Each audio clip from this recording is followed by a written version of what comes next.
Assalamualaikum warahmatullahi wabarakatuh. Perkenalkan, saya Yuda Adli Marif, nomor NPM 0920 00 00061 dari Prodi S1 Keperawatan.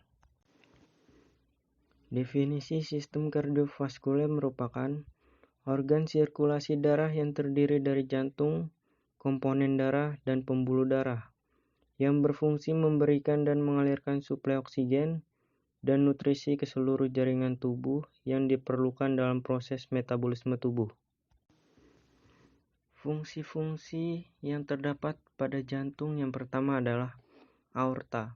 Aorta adalah pembuluh darah utama dan terbesar di tubuh manusia. Pembuluh darah ini berfungsi untuk mengalirkan darah yang kaya akan oksigen dari jantung ke seluruh tubuh. Kemudian ada arteri pulmonalis.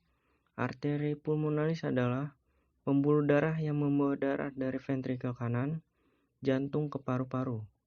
Arteri pulmonalis sama seperti semua pembuluh darah yang bertugas memompa darah melalui jantung. Kemudian ada vena pulmonalis. Vena pulmonalis merupakan satu-satunya jaringan pembuluh darah yang membawa darah kaya akan oksigen. Jaringan ini yang membawa darah dari paru-paru ke atrium kiri jantung. Kemudian ada atrium kiri.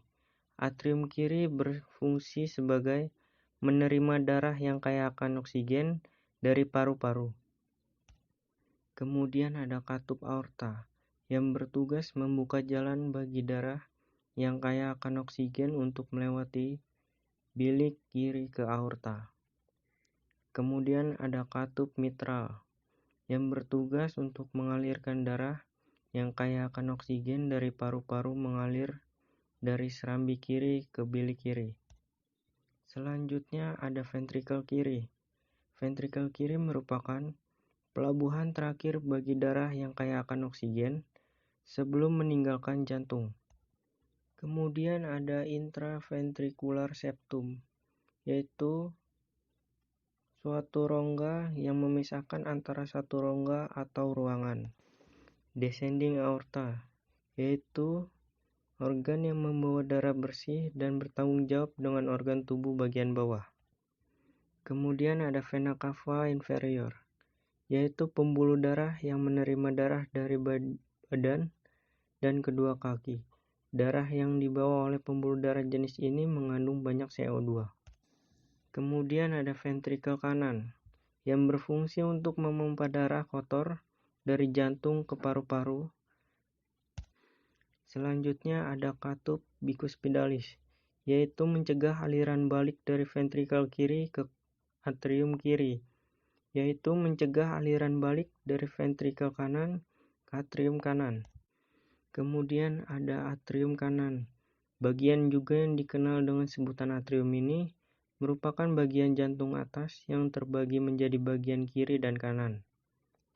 Fungsi untuk menerima darah bersih dari paru-paru, sedangkan serambi kanan berfungsi untuk menerima darah kotor dari tubuh yang dibawa oleh pembuluh darah. Kemudian ada vena pulmonalis. Vena pulmonalis adalah vena yang membawa darah kaya oksigen kembali ke jantung untuk kemudian diedarkan ke seluruh tubuh. Selanjutnya ada pulmonalis kanan, adalah pembuluh darah yang membawa darah dari ventrikel kanan ke paru-paru. Arteri pulmonalis sama seperti semua pembuluh darah arteri yang bertugas memompa darah melalui jantung. Selanjutnya ada vena cava superior, yaitu pembuluh balik besar atas adalah pembuluh darah yang menerima darah dari kepala dan kedua tangan. Darah yang dibawa oleh pembuluh darah ini mengandung banyak CO2. Vena cava superior terletak di atas jantung dan terbentuk dari pertemuan antara vena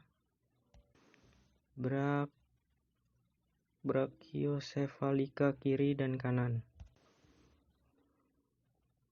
Kemudian ada katup pulmonalis. bertugas mengatur aliran darah antara serambi kanan dan bilik kanan.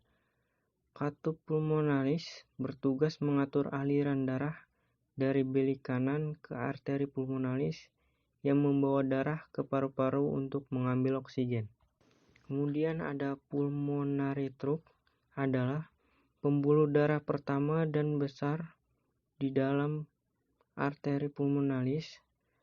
Ini melewati darah terdeoksigenasi dari jantung ke paru-paru. Ini berasal dari ventrikel kanan dan lewat ke arah superior dan posterior sekitar 4-5 cm.